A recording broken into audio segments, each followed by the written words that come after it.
and then they'll apologize, and then they'll do it again, and then they'll apologize, and they'll do it again, just over and over again. You just see these exclusions, and sometimes they just get even just crazier.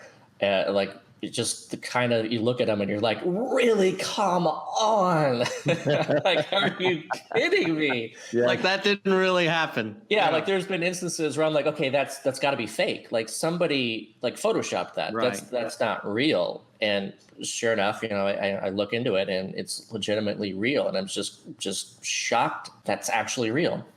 So been putting those together into a thread, and then I made an article out of all those examples, and I've started to start like updating that like every couple of weeks or whatever, since they just keep on doing it anyways. And that got, I mean, each time after like a major event, it goes through a news cycle, and then there's like a trending keyword of some kind. Let me get behind it, try to get attention for it. And sure enough, like the Streisand effects kicks in, which has always been my goal from the beginning. It's like, look, if they're going to exclude Yang, then yeah, you can tell that they're doing that, potentially because by excluding him, then you ignore him, you don't learn about him. So they're able to kind of, direct people to other candidates. But in doing so, if they do that like egregiously enough and often enough, then you get the backfire effect, and just it can explode in the media. And then you can get the effect of people going, who is this guy that they're working so hard to get me not to see? And then that in itself can be enough to actually win people over to really looking into him. Because, and this is directly related to Trump too. I mean, Trump has been talking about fake news, and the way that people feel about the media is really down in the dumps. Like we are absolutely there's some serious erosion of trust in our institutions, and including the media. And so that helped get Trump elected. And so that didn't go away. It's not like suddenly the media has gotten better and, we trust them more as to their reporting and what they're doing. So here we are now with Yang, and we've got this candidate that seems to be heavily excluded. Then all these people that really hate the way that the media is and is trying to basically manipulate their opinion, then they're like, okay, I actually got to seriously look into this candidate. So it's been interesting to see that that's been winning people over too. And that most recent one was a really strong media cycle.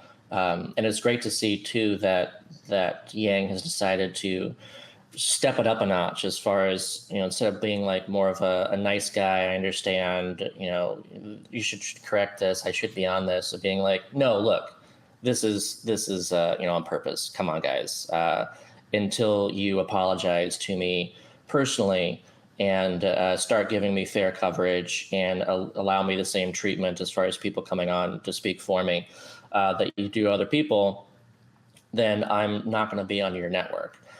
And so, that kind of hard stance has really gotten more attention too. Steve, was that a hard call or hotly discussed internally? I mean, for so long, as Scott mentioned, Andrew has been sort of like taking the high road and being very gracious. And obviously at some point, he said, hey, this is really not okay. How did that, what can you share about how that went down? I'm thinking about what to share versus what cannot be shared, but I can say this: it was not without genuine effort at the highest levels of the campaign and high levels of the network, right, to have the campaign reach out and in a private manner, direct to be sure, animated to be sure, but direct and but in a classy way, to communicate and say, look, after that last debate in particular, come on, guys, 32 minutes. Elizabeth Warren had 5 opportunities to answer a question before Andrew Yang got asked a single question. And the pattern, and Scott, one of the things that Scott has done so well, not just on empowering our supporters to understand the policy, particularly of UBI in easily digestible ways. That's critically important. But also to catalog the way you did on Twitter, Scott, all of these examples, bang, bang, bang. You know, fool me once, shame on you. Fool me twice, shame on me. Fool me 12 times, shame on I don't know what at that point. And it was clear. And they would deny. NBC would deny that it was happening.